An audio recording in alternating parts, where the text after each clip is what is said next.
¿Qué tal? ¿Cómo están? Tengan todos ustedes muy buenos días. Un abrazo gigante desde esta mesa de trabajo RTP 96.5 para Guayaquil y Santa Elena, 98.7 en El Oro, en el cuarto piso. Antes de saludar a todos los compañeros, saludar a la señora que me encontró en el supermercado y me dijo, cuarto piso. ¡Qué lindo! Linda, me encantó. Dome, buenos días. Andrés, también buenos días. Muy buenos días, Mafer, Andrés, amigos Radio Escuchas. Qué gusto estar con ustedes en una nueva semana, lunes 18, cuando son las 11:06. Estamos empezando ya a trabajar con ustedes en toda la información que tenemos y dos entrevistas muy interesantes. Vamos a hablar con la ministra de Trabajo para iniciar en este primer bloque sobre el tema de los contratos colectivos, los acuerdos ministeriales y cómo afecta esto a los trabajadores o cómo los beneficia también. Andrés. ¿Qué tal, Dome, Mafer? Muy buenos días. ¿Y quién mejor para responder esas preguntas que la propia ministra? Acontecimientos que han venido sucediendo en el fin de semana. Bueno, tenemos las preguntas de consulta popular que ya fueron calificadas, eso lo habíamos revisado, y ahora pues la Comisión de Salud, sobre todo, que está haciendo las inspecciones en sitio, vi unos videos de la asambleísta Viviana Veloz, que hacía los recorridos, sobre todo por el hospital de Monte Sinaí, y sobre todo también ver si es que cabe o no ya la declaratoria de emergencia en el sector salud. Y las declaraciones ahí del asambleísta Juan Reyes, creo que de la Comisión de Salud, que estuvo también en Guayaquil. Eso último que dice Andrés sobre si cabe o no el estado de emergencia en el sector de la salud, yo no creo que habría que esperar mucho más para que eso se dé. Porque... Bueno, dicho por el presidente de la comisión que hay que esperar la información para, la investigación, los resultados para... de ahí partir. Claro, la Asamblea no puede dar una declaratoria de emergencia, pero digo, ¿qué tanto debe saberse? Claro, o sea, ¿qué más? Por eso decía yo. Y aparte yo creo que en el interín, mientras trabaja esta comisión y se averigua y se analiza más a fondo todo lo que está sucediendo en el sector de la salud, supongo yo que en el gobierno están ya tomando y adelantando medidas para cuando esto se dé, porque va a ser sí o sí, creería yo. Entiendo que se creó una comisión especializada en materia de salud, ya les voy a dar el dato antes de olvidarlo, porque también es un tema importante y estuvo siendo visto durante este fin de semana el encuentro el presidente Trump-Putin en Alaska. Para varios analistas el ganador termina siendo Putin, primero porque a pesar de tener una orden de la Corte Penal, es recibido incluso con alfombra roja. En esa reunión de 3 horas y con una rueda de prensa que no fue una rueda de prensa, muy pocas conclusiones se pueden sacar. Lo cierto es que, como han recogido medios internacionales, quizás el grueso de la comunicación estuvo mientras los dos presidentes estaban sentados en la bestia, en el carro, en la limusina del presidente Trump. Hoy, por ejemplo, luego de esto circula una noticia... Me acuerdo solo que te voy a contar un dato curioso sobre la Corte Penal Internacional. Dale, pero solo... Anótalo, porque aquí las ideas como fluyen de tal forma y sin parar... Si no anotamos, nos olvidamos, Andrés. Para cerrar nada más de la Deutsche Welle español, que lo que se conoce es que el presidente Trump propuso que Ucrania renuncie a la OTAN. El presidente de Estados Unidos, Trump, dijo que su homólogo ucraniano, Volodymyr Zelensky, puede acabar con la guerra con Rusia casi de inmediato, si descarta lo que algunos ya habían adelantado, renunciar a recuperar Crimea. Y también la renuncia a entrar en la Alianza Atlántica. Ahora sí, Andrés, dale. Lo que siempre estuvo. Solo datos para de los facts que se tienen en el día a día. Estados Unidos es un país que no es parte del Estatuto de Roma, que establece el tratado para la aplicación de la Corte Penal Internacional. Claro, sí, Andrés, si no se hubieran reunido. Lo que digo es que la imagen, lo que termina pesando lo que tú ves es bajar a Putin, alfombra roja, un recibimiento como tal. Por cierto que esa es una reunión que no se había dado en muchísimo tiempo. Así es. En cambio ya se había reunido con Zelensky en 2 oportunidades, la primera en la Casa Oval y la segunda en el Vaticano, y estaba el tercero implicado ausente, que era Zelensky, pero la lectura que hacen los medios internacionales es quien ganó en teoría en esta reunión por posicionamiento fue Putin, pero no sabemos al fin y al cabo qué fue estrictamente lo que conversaron, salvo lo que saca hoy la Deutsche Welle en español.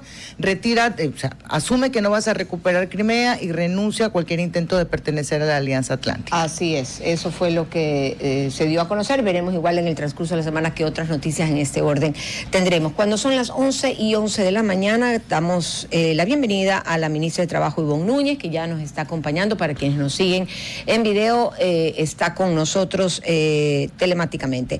Ministra, ¿cómo está? Buenos días. Usted ha estado trabajando en reformas a los contratos colectivos, especialmente en el sector público, buscando evitar abusos y asegurar la disponibilidad de los recursos para su firma. Además, también ha impulsado justamente la firma de nuevos contratos colectivos y ha solicitado a la Contraloría General del Estado un examen especial sobre los contratos de las empresas públicas Enel, Selec, Petroecuador y otras más.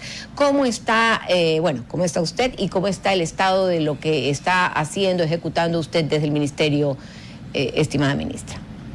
Muy buenos días, muchas gracias por esta cordial invitación para comparecer en mi condición de ministra de Estado acerca de los temas de interés nacional. En efecto, la contratación colectiva en el sector público está cumpliendo actualmente con los parámetros establecidos en decretos presidenciales. Estos son los decretos 1701 y el 225, y también está cumpliendo con el mandato constituyente número 4. Para poder cumplir con todas estas normativas, el Ministerio de Trabajo elaboró un acuerdo ministerial de pisos y techos, y nos encontramos al asumir la conducción del Ministerio con un tema de mucha relevancia en negociación de contratos colectivos en el sector público, que hace mención a que en el sector público, cuando se negocia un contrato colectivo, debe tener obligatoria y legalmente también el dictamen del Ministerio de Economía y Finanzas según la Ley de Economía y Finanzas. Pues ahora todos los contratos colectivos en el sector público se encuentran regulados. Y le quiero decir que para el año 2025, en el actual año, ya se han negociado contratos colectivos en varias instituciones del Estado, el Ministerio de Educación, hemos negociado en otros ministerios, hemos negociado en GAT municipales, en los consejos provinciales, y todos los contratos colectivos en el sector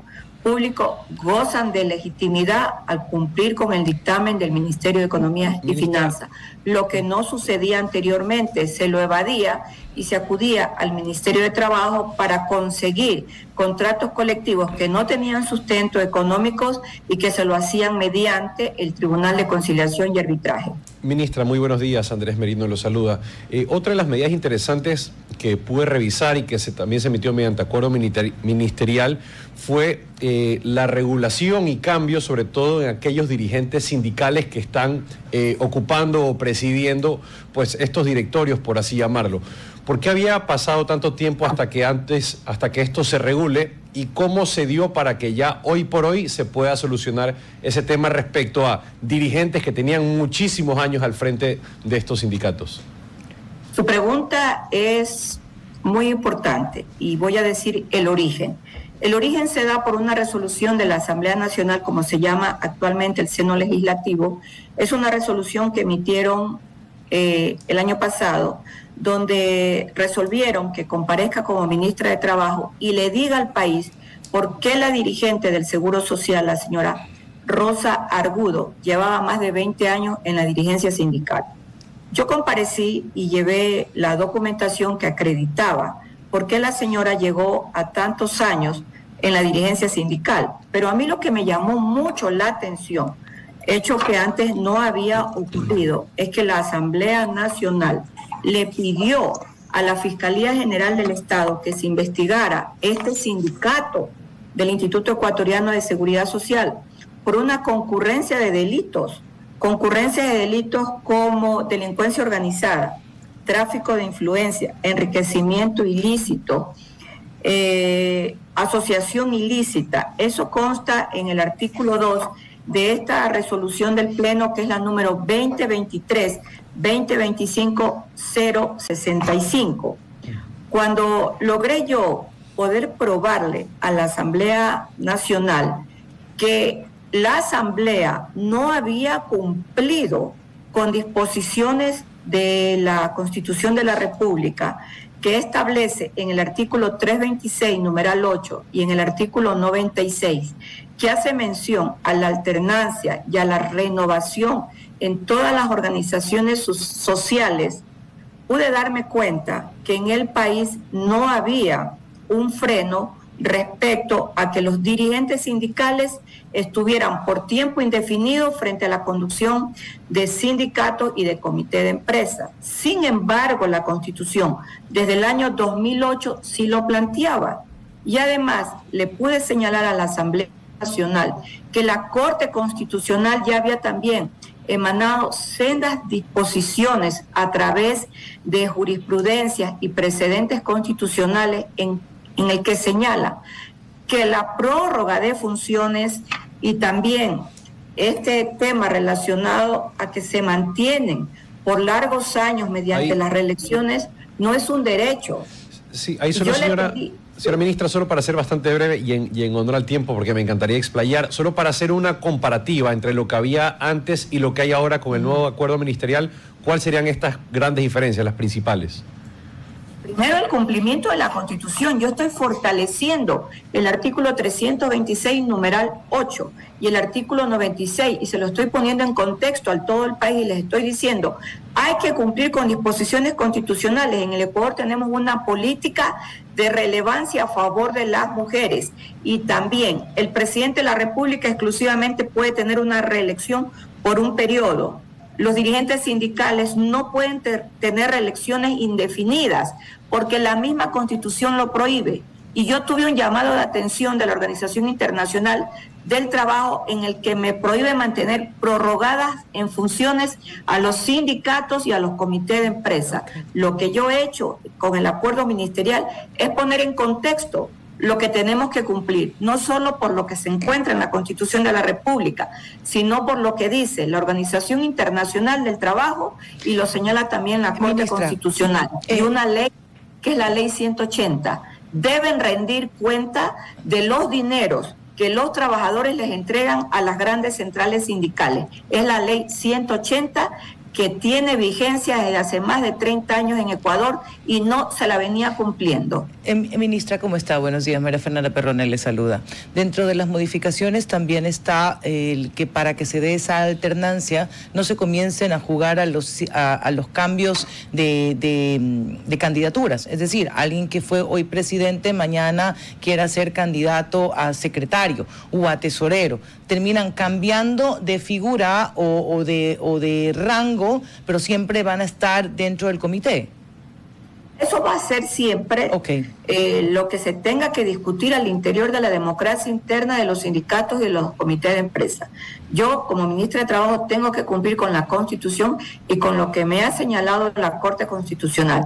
De todo este tipo de actividades normativas que realice este Ministerio de Trabajo, que está en acuerdos ministeriales y en resoluciones, yo como ministra las pongo siempre en conocimiento de la Organización Internacional del Trabajo, así como lo hice la semana pasada ante la Corte Constitucional cuando puse en conocimiento de este nuevo acuerdo ministerial que emitió el reglamento, porque así lo pidió la Corte Constitucional, el reglamento del acoso laboral. Ministra, aprovechando su presencia en este espacio, sí quería aclarar una duda grande que tengo y también que se ha venido dando en redes sociales, sobre todo respecto a la pregunta de la consulta popular, el trabajo por horas. Muchos juristas hablan de que ya existe la figura del contrato ocasional dentro del Código de Trabajo y que no habría pues necesidad de hacer estas reformas en el Código de Trabajo. ¿Nos podría dar luces o ideas sobre qué es lo que hay ahora, qué se cambiaría y por qué se tendría que dar el contrato por horas a diferencia del modelo que estamos usando? Lo que han expresado los juristas, a lo que usted ha hecho mención, en efecto consta en el artículo 82. Es el contrato a tiempo parcial, pero ese contrato se refiere a 4 horas diarias de trabajo por 5 días a la semana.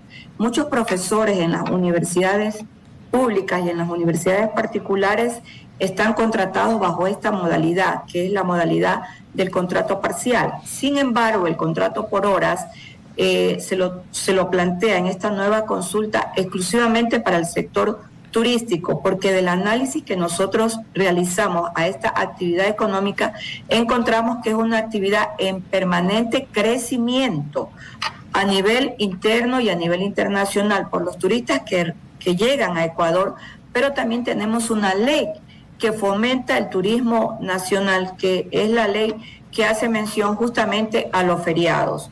Y nosotros, como Ministerio de Trabajo, hemos emitido sendos acuerdos ministeriales para facilitar modalidades contractuales en el sector turístico. Sin embargo, consideramos que es necesario poder permitir en estas actuales condiciones, en razón que tenemos 1.700.000 personas de los datos que arroja el INEC que tienen trabajo no formalizado, lo que se conoce como el subempleo. Entonces, lo que vamos nosotros es a propender a formalizar el contrato de trabajo a través de la modalidad contractual denominada contrato por horas.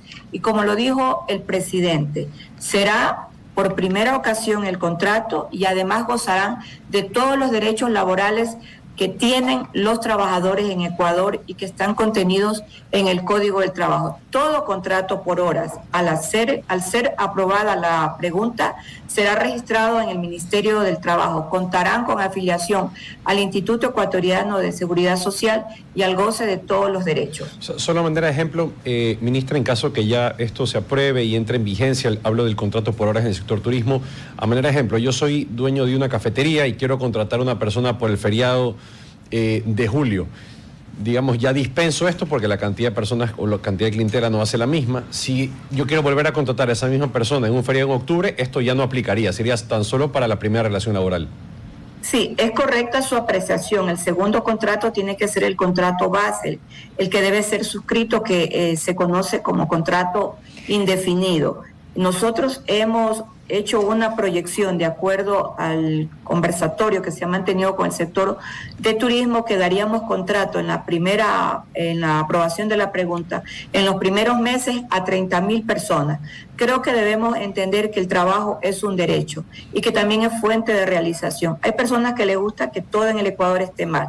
A nosotros nos gusta y debemos trabajar por un Ecuador unido, por un Ecuador con trabajo y por un Ecuador que viva en paz. Sí, ministra, tenemos que trabajar para eso. Ahora, yo tengo algunas dudas, pero no quisiera que se fuera sin que retornáramos a algo que mencionó, pero que no se profundizó, sobre el acoso laboral. Pero para seguir en el hilo, sobre la pregunta, eso significa que, partiendo de lo que usted acaba de decir, si yo quisiera volver a trabajar en esa cafetería con Andrés, ya no puedo, tendría que ir otra persona. ¿Sí? No entiendo al final del día cuál es el objetivo, porque termina siendo cíclico. Me beneficio yo hoy, mañana otra persona, pero al final no sé si se termina comprendiendo el verdadero sentido de la urgencia de contratarme a mí, que ya tengo un poco ganada la experiencia. No sé si me he explicado con la pregunta, ministra. Sí, la pregunta es muy válida y tiene rasgos de incertidumbre cuando usted tiene dudas. Sí, en efecto, siempre y cuando se trate por primera ocasión directamente con esta persona que lo contrata. Puede tener con otra persona también la misma modalidad contractual. Lo importante es entrar al concepto claro que el contrato por horas en Ecuador se hace necesario, porque el concepto es un concepto errado el que se encuentra en la Constitución, cuando señala que el contrato por horas es precariedad, y no es tan cierto, porque además ese artículo habla de que existe precariedad en la tercerización, y nosotros tenemos tercerización en Ecuador desde el año 2008 en 3 sectores. Entonces, para uno está bien la tercerización, ahí no hay precariedad, ministra, pero cuando hablamos del contrato por hora sí hay precariedad. Pero créame que a mí me sigue haciendo como ruido el que luego ya no me puedan volver a contratar. No sé por qué, si nos ponemos de acuerdo y a mí me funciona bien trabajar ahí, no sé por qué no debería. Se lo pongo nada más boteando. Porque la actividad turística también es cíclica. Sí, por eso, pero de repente al próximo... que son de picos altos, de picos bajos, y otras que son frecuentes, lineales. Claro, pero imagínense que me contratan en julio y me quieren contratar de nuevo en octubre. Ya no pueden contratarme bajo la figura por horas. Y eso es lo que yo no termino... La otra, sí. O sea, volvemos a lo mismo un poco. Y lo otro, ministra, el presidente, ahora no precisó dónde, dejó abierta la posibilidad de que primero sea turismo y luego otros sectores. Usted ha dado sustento, ha dicho que el de turismo sí, porque hay crecimiento, hay demanda y tiene otro ritmo. El que se ponga en la pregunta que solamente sea de turismo, pues se cierra, y si gana, solo para turismo. Para abrirlo a otros sectores, eso nos llevaría a otra consulta popular. No, ¿verdad? Porque ya queda abierta la legislatura para eso. No, porque nosotros podemos hacer reformas al Código del Trabajo en las modalidades contractuales. Y allí yo no necesito consulta. Se rompe el principio de la Constitución. Sí, el Ok. concepto que estamos rompiendo es el concepto errado que se encuentra en la Constitución de la República. Entiendo, o sea, por eso se abre, esa es la puerta Más que opciones, abriría las correcto. otras. Ahora sí, ministra, se nos va a quedar el tema de la judicatura, en otra oportunidad será, pero si no se pero hablemos sobre el Esperemos que llegue capítulo. la próxima semana. Es que claro, son 2 días, ahora el 20, ¿cierto? Deben conocer las impugnaciones. Pero hablemos del acoso laboral, de la ley nueva. Una de las cosas muy difíciles a veces de demostrar, ministra, ¿hay algo en la ley claro que le facilite a quien sea, independientemente del sexo o género, demostrar que está siendo acosado? Sí, la prueba tiene que ser fehaciente, como se conoce en el mundo probatorio, tiene que ser contundente y tiene que gozar de una característica: el acoso tiene que ser permanente. No es porque usted me hace una llamada telefónica a las 5:10 de la tarde, yo le voy a decir que usted me está acosando. Hay 3 elementos que son elementos constitutivos en la parte probatoria para llegar a determinar que en efecto existe el acoso laboral. Entonces, uno de esos elementos es la constancia o la reiteración en el modo conductual que se realiza. Y esto es importante establecer. No es que siempre el acosador, como se lo tiene conceptuado, es de arriba hacia abajo, sino que puede ser de abajo hacia arriba y también puede ser transversal entre compañeros de trabajo. Lo importante es que se ha cumplido con la expedición de este reglamento, que la semana pasada fue publicado para el sector público y que en esta semana será publicado para el sector privado, porque así lo pidió la Corte Constitucional y la Función Legislativa. Estos son los condicionamientos que le dio el Ministerio del Trabajo y yo como ministra lo he cumplido. Ministra, para que no nos quedemos con las ganas, porque no sabemos qué va a pasar en algunos días, ¿usted podía ser candidata considerando la limitante de que no puede ser candidato a alguien que esté en la función pública? Claro, lo que pasa es que hay una interpretación errada. El artículo 11 del reglamento para ser candidatos a las ternas y ser miembro del Consejo de la Judicatura establece en un artículo, en un numeral del artículo 11, hace mención al artículo 77 del Código Orgánico de la Función Judicial.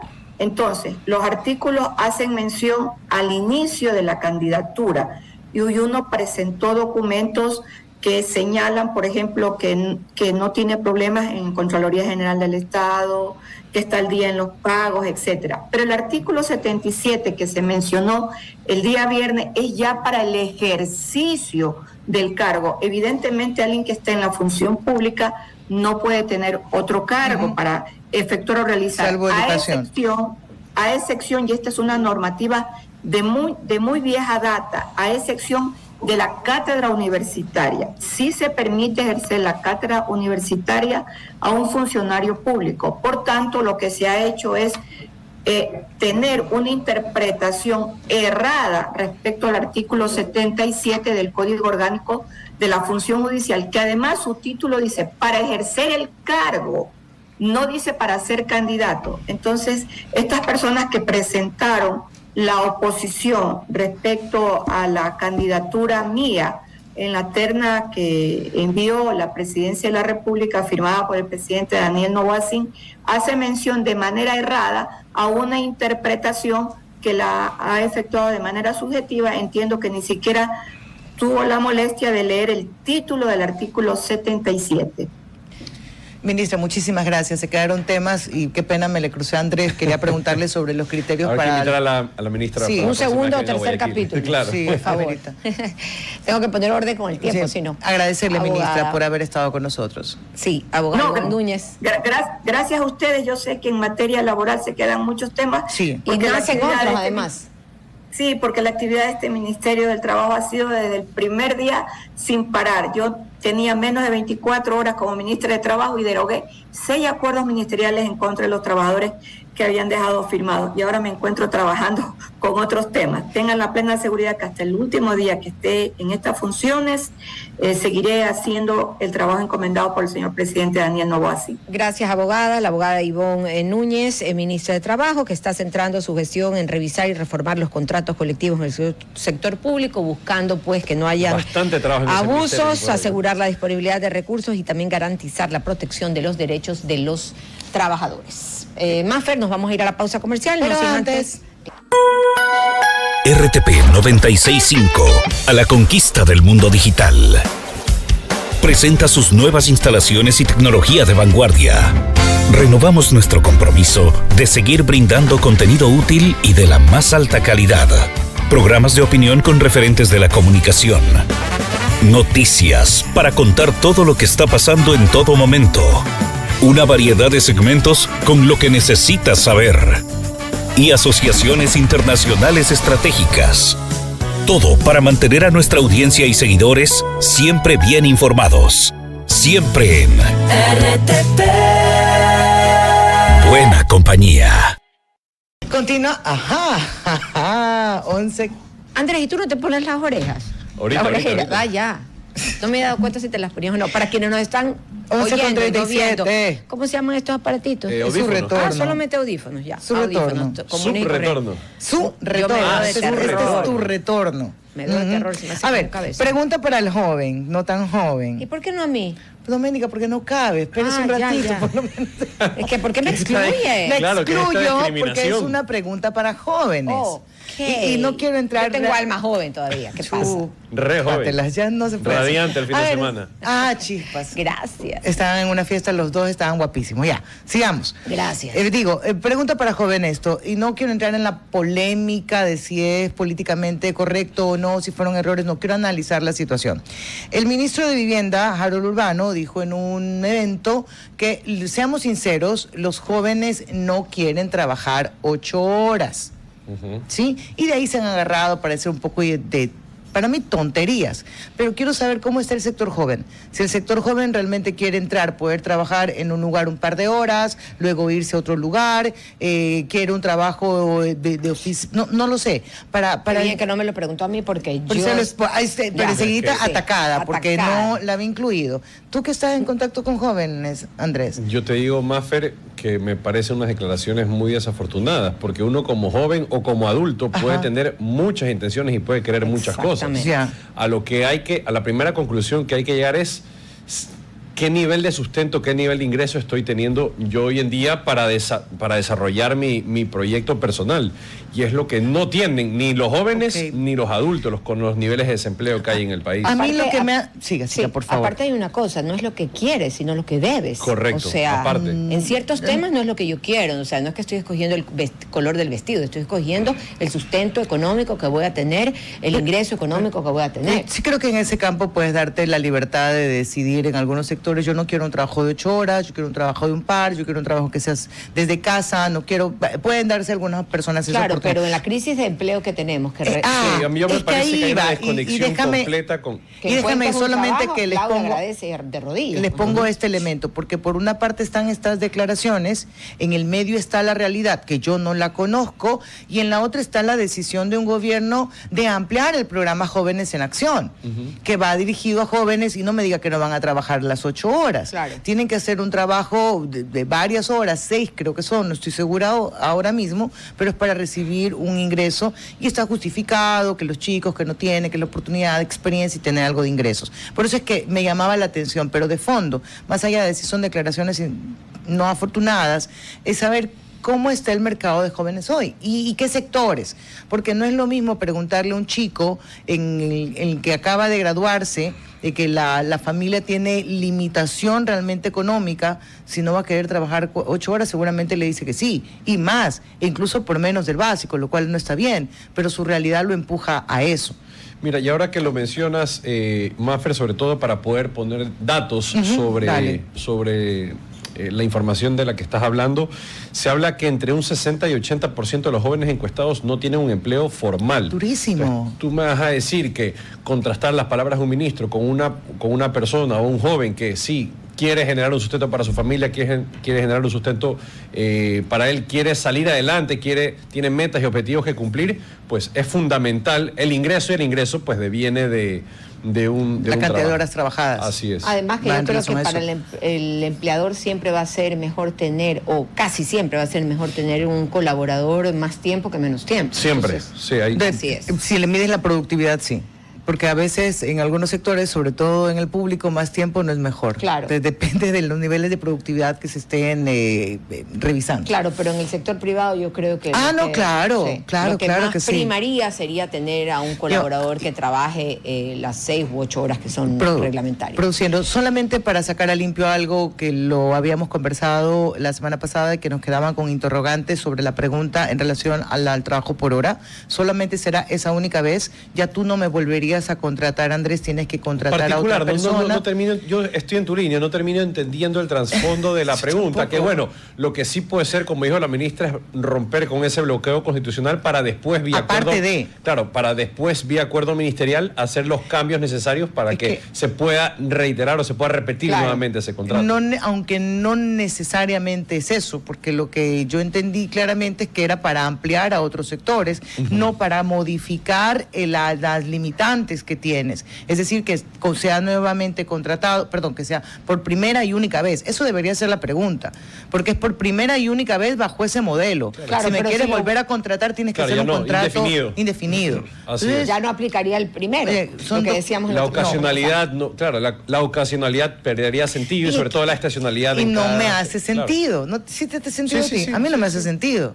Andrés, Ok. tú como empleador, tu visión, ¿cuál sería? Para mí es entre mayor permanencia pueda tener el empleado dentro de la compañía, pues Es va a mucho mejor. resultar Es una mayor inversión de Claro, y es formación. la Claro, eso sí, estabilidad también. hay que aclarar que hay sectores dentro de la industria o dentro de la economía que son más propensos o les resulta más este tipo de modalidad. Dícese de feriados, dice cafeterías, Sí, sí, sí, centro hostelero, hasta turismo. sabes que el rendimiento psicológico, micrófono, que señora. hasta el rendimiento en la parte psicológica que debe tener un colaborador, un Estabilidad, sobre empleado. todo. Exactamente. Vamos a otra recomendación del día para ustedes antes de pasar a nuestra entrevista, que está de lo más interesante, así que no se muevan. Escuchen, el banco número 1 en experiencia del cliente, ¿saben cuál es? Obvio, Banco Guayaquil. Si aún no eres cliente, cámbiate de banco como lo hice yo. Y la verdad es que de aquí me voy a ir al banco en presencial. Yo sé que lo podemos hacer todo por medio de la aplicación, pero de aquí me voy a la Piazza, que tenemos aquí en San Borondón, 2 sucursales del Banco Guayaquil, una en Río Centro y otra en la Piazza de San Borondón. Banco Guayaquil, el número 1 en experiencia al cliente. Vamos a conversar ahora sobre un tema bastante interesante, sobre la política, la cultura política de América Latina. Justamente tenemos ya en la línea a nuestro siguiente entrevistado para hablar de este tema. Así que mucha atención, le damos la bienvenida al periodista Eugenio Guerrero Flores, con quien conversaremos, como les digo, de lo que sucede en América Latina, no solamente esta cultura política, sino también a nivel general de la política. En estos países se vive una política compleja, desafiante, caracterizada por avances y retrocesos también, lastimosamente, en la consolidación democrática. ¿Cuál es su lectura sobre el tema en esta materia? Buenos días. Muy buenos días. Bueno, primero que nada, muchas gracias por la invitación. Para mí es un enorme agrado participar en Radio Tropicana. Tuve la oportunidad de participar hace unas semanas en un programa, estuvo bien interesante y les agradezco la instancia, ¿ya? Eso pues, en primer lugar. En segundo lugar, tu pregunta es muy interesante y lleva a diversos escenarios. Y yo creo que lo que está ocurriendo con América Latina tiene sus particularidades, sobre todo en el ámbito de la cultura política, en el sentido de la referencia normativa, donde los individuos circunscritos en un espacio político atienden a un conjunto de roles en ese mismo sistema. ¿Qué quiere decir esto? Bueno, que la persona tiene una percepción y tiene una evaluación del sistema político, pero también de su participación en ella. En Latinoamérica tiende a ser distinto lo que normalmente tienen la mayoría de los académicos, que es una especie de enfoque europeizante, si podríamos decir de alguna manera, donde hay una relación bidireccional entre el Estado y la sociedad civil. ¿Qué significa esto? Bueno, que los estados, como dependen de la sociedad civil, en cierta medida la sociedad civil tiene un control sobre los estados y su dinámica y sobre todo la administración del gobierno, ¿ya? Entonces esta animación de la deliberación pública por un lado, pero también el control sobre los representantes quizás se haga más profunda en algunas latitudes, las cuales tomamos como referencia, a diferencia de América Latina, donde al parecer nuestros estados emergen de una forma más constructivista. ¿Qué significa esto? Bueno, que los estados nacen al albor de lo que quisieron que las instituciones fueran y la sociedad civil fuera, y no al revés, que la sociedad civil de manera constitutiva generara unas estructuras políticas que hoy en día llamamos estados modernos, ¿ok? Y que a partir de allí se diera esta lógica de bidireccionalidad entre sociedad civil y el Estado. Entonces, al parecer, en América Latina y su cultura, los Estados tienen más control sobre la política, sobre la sociedad civil y sobre todo su influencia en cómo se manejan las dinámicas de partido. O sea, en América Latina habría una escasa participación ciudadana, por decirlo Claro, no se caracteriza porque la presión que hace la sociedad civil sobre la conducta de la administración de los estados, al menos que sean periodos algo extremos, si podríamos decir, pero en general no. ¿Cómo está? Buenos días, María Fernanda Perrone le saluda. ¿Cree que ese dominio del Estado marcado en América Latina tiene que ver mucho por la pobreza o por el clientelismo en el que se transforma esta relación Estado-ciudadano? Tú has dado un punto muy clave, porque parte de los estados en Latinoamérica dependen de sus recursos naturales, ¿cierto? Entonces, ¿qué pasa? Cuando un estado no solamente monopoliza la fuerza, que esa es su función fundamental, ¿cierto? Su elemento primario, también domina en cierta medida el poder económico, a través de que es el principal propietario de los recursos naturales, llega un momento que maneja el monopolio de la violencia, o sea, de la fuerza, y por otro lado el monopolio de la riqueza. Y si eso pasa, hay un divorcio entre sociedad civil y Estado, porque el Estado no se debe a sí mismo ser controlado de una sociedad civil de la cual no depende. Y sé que esto puede sonar un poco enredado, pero es así de sencillo, porque el Estado en cierta medida impone ciertas dinámicas institucionales, las sociedades civiles participan democráticamente, pero eso no significa que posterior a esa participación política haya en cierta medida mecanismos de control sistemáticos para poder conducir y determinar la agenda que en esta medida tienen los gobiernos controlando a los estados. Eso ha venido cambiando últimamente y por eso que hablar de cultura política hay que también hablar de los cambios. En Latinoamérica ya la sociedad civil es más participativa y los partidos políticos tienen mayor implicancia en esta intermediación entre poder político, que está administrando el Estado, y la sociedad civil. Claro, y allí, Eugenio, pues solo para poder visibilizar dónde está esa cultura política, porque bueno, si venimos o vemos en la historia pasada, hemos pasado por todo tipo de modalidad de administración pública, desde dictaduras, por otro lado modelos que se pueden tildar de derechas, por otros de izquierda, y a la hora de la hora, siguiendo la pregunta que hacía mi compañera María Fernanda Perrone, pues estamos en esa misma línea de clientelismo, algo de autoritarismo, entre muchos otros calificativos que se le pueden dar. Entonces yo te digo, ¿cómo se puede hacer o qué se debe hacer para salir de este ciclo, para romper este tipo de paradigmas que se han venido dando desde hace ya muchísimo tiempo? Claro. Bueno, fíjate que tu pregunta es re interesante porque indica e implica un elemento estructural de los estados hispanoamericanos. Unos van cambiando respecto de otros, claro está, en sus grados y dimensiones, pero un aspecto muy interesante es que la arquitectura de los estados sigue siendo en cierta medida decimonónica. Anclada, por eso que los estados son mucho más lentos de lo que la ciudadanía o la sociedad civil avanza. Eso hace que esta lógica mercantilista monopolice ciertos poderes desde el ámbito público y el ámbito privado, en una lógica que no es abierta a la competencia extraordinariamente positiva. Entonces, ¿qué es lo que ocurre? El clientelismo, la corrupción y el dominio de los estados se da allí donde el poder puede degenerar en tiránico o en concentrarse. ¿Y qué podemos hacer? Yo siempre se trata de dar esta implicación.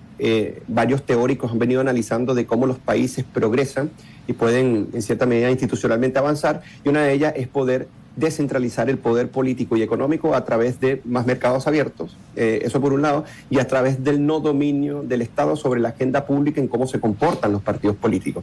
Porque en la medida en que tú pluralizas, diversificas y esparces el poder político, es muy difícil que este se haga de una concentración del mismo, y esto permite que la sociedad civil se dé a sí misma las instituciones con mayor legitimidad, y por otro lado el control sobre los representantes es muchísimo más fuerte, porque en niveles de autonomía del sujeto político en una comunidad se maneja de una manera distinta, que dependiendo precisamente de ese Estado, que ustedes reflejan muy bien, que es asistencialista y que tiende en cierta medida a capturar la sociedad civil con sus lógicas mercantilistas muy decimonónicas. ¿Sabes qué? Y me parece interesante, Eugenio, porque hay un libro fantástico, El libro americano, que me lo leí hace poco, y es curioso cómo de todas estas fórmulas o planteamientos de formación política y administración del Estado que comentas, que al principio arrancan pues con esta postura democrática, abierta, con generación de espacios de encuentro y conciliación, todos terminan siendo, indistintamente de izquierda o derecha, terminan pecando de la misma forma, ¿no? Con concentración de poder, autoritarismo y demás. Y ahí es donde siempre me sale la duda, ¿no? Entras como demócrata y terminas saliendo como dictador porque te das cuenta en el camino de que no hay otra forma de poder sobrellevar el modelo de administración actual que tenemos. Y permíteme, Claro. me monto nada más en lo que dijo Andrés, porque ese ha sido mi reclamo permanente. Se puede en países de América Latina gobernar desde el poder que tienes y no monopolizar los poderes que no debes. Claro, como ese modelo europeizado que hemos visto y que Sí, quizás pues, ni y- siquiera nos hemos chocado con la pared y decimos, no, aquí no funciona. No llega a eso. Claro. Cuéntenos su visión, Eugenio, por favor. Mira, hay un dato clave acá, que es que nosotros tenemos una lógica y por eso yo, por ejemplo, me dedico más a la cultura política que a las instituciones, porque las instituciones políticas no son más que resultado de sus culturas, ¿ya? Porque la cultura política es fundante, es informal, o sea, parte con criterios muy informales, que como nosotros nos damos el hábitus, los marcos de referencias normativos, nos damos las normas, las leyes, antes de que se positivice en las instituciones que conocemos. Entonces pasa lo que ustedes comentan. Se llega al poder y cuando se ve la dinámica interna terminan comportándose como lógicas corporativas. ¿Y qué significa esto? Y esto no es un problema solamente de Ecuador o de algunos países de América Latina, esto es un fenómeno mundial y fue detectado por un politólogo que se llama Peter Mayer, que de él nace la teoría de los partidos carteles. ¿Qué es lo que está pasando? Que como los partidos se concentran en tratar de permanecer en sus lógicas corporativas que a sí mismo le otorgan privilegio porque ven al poder político como un patrimonio del partido, terminan en cierta medida gobernando un vacío porque las fuentes de legitimidad se van agotando. Que eso fue lo que le pasó a Correa, le pasó a Evo Morales, le pasó a Hugo Chávez, le pasa a toda persona que pretenda ser un dictador, pero que a su vez se divorcie de esa ciudadanía, porque esa ciudadanía casi que no depende, solamente depende de los comicios electorales para dominarlos, para cooptarlos desde el Estado y luego tiranizarlos, que eso es lo que ha pasado en nuestros países en los últimos años. Entonces llega un momento que esta lógica corporativa más que los beneficia, sobre todo por la cultura política en la que estamos, donde los mecanismos de presión y de cambio tienden a no estar muy presentes en la dinámica política. Entonces cierro las respuestas con esta. La lógica corporativa que vemos en Europa, que son básicamente la corporativización de los partidos políticos, lo que quiere decir, vuelvo y repito, es que los partidos están más preocupados de permanecer en sus intereses corporativos y perpetuarse en ellos que en entender las demandas que van evolucionando en una sociedad civil. Si tú trasladas eso a la cultura política latinoamericana, lo que tienes es que las pretensiones de dictadores para poder manejar esa fuente del poder y su legitimidad, llega un momento que se divorcia y terminan siendo tipos autoritarios, tipos que le dan la espalda a la ciudadanía y que se terminan manejando de una manera totalmente distinta porque sus culturas políticas difieren, son distintas. Claro, quedarse a vivir en el poder. Eugenio, le enviamos un abrazo y le agradecemos muchísimo haber estado aquí con nosotros. Buen día para usted. Muchas gracias a ustedes y encantado para cuando gusten. Gracias, Eugenio Guerrero Flores, una lectura de la cultura política, de las instituciones, y decía, él no se mete mucho, dicho en otras palabras, porque al final de las instituciones son las personas que hacen la institución y que provienen de una cultura. ¿Sabes qué? Se me olvidó preguntarle, o mejor dicho, ya no hubo tiempo. ¿Qué pasa con la propaganda, con la comunicación, con la representación directa en la Asamblea, hablando ahora justamente de esta consulta popular, sobre los métodos de asignación de escaños y sobre fondos? Ya es otra pregunta, no, pero es que otra entrevista. No, yo sé, Claro, pero es que porque todo una hora más de programa. Tiene 7 Un podcast. temas. ¿Sabes qué? A mí también se me quedó O sea, el me tema mató. de las redes sociales. Cómo ha hoy en día- revolucionado y ha sí, cambiado. cómo hoy día influye tanto el votante con las redes sociales, que la juventud sobre todo es por la simpatía o no del No, me candidato o pregunta. candidato. Dímelo. Dos preguntas. ¿Eres tiktokera o no? Todavía no, pero ya... ¿Alguna vez has hecho un TikTok? No. ¿Un baile? ¿Nunca? No, pero como tengo un nuevo proyecto que ya Ok. lo vas a conocer, Ok. voy a tener que tener TikTok. Así que ya perfecto. me verás. De verdad, bailar. 11:56, Banco de Guayaquil, el mejor banco para ti, sin actores, sin filas, el número 1 en experiencia al cliente. Banco de Guayaquil, el mejor banco del Ecuador, y ustedes, mis compañeros, los mejores también del país. Nos tenemos que despedir para dar paso a nuestro siguiente programa, Futuro en Acción. Con ustedes y un bizcocho, hasta mañana a las 11. Enloqueció. Hasta aquí, Cuarto Piso. Control Master Marisela Basantes. Transmisión digital Gerardo Díaz. Coordinación de entrevistas Diana Raimondi. Redes sociales Erika Eras. Edición Oscar Saavedra. Dirección Javier Gamboa. Todos los derechos reservados. RTP 2025.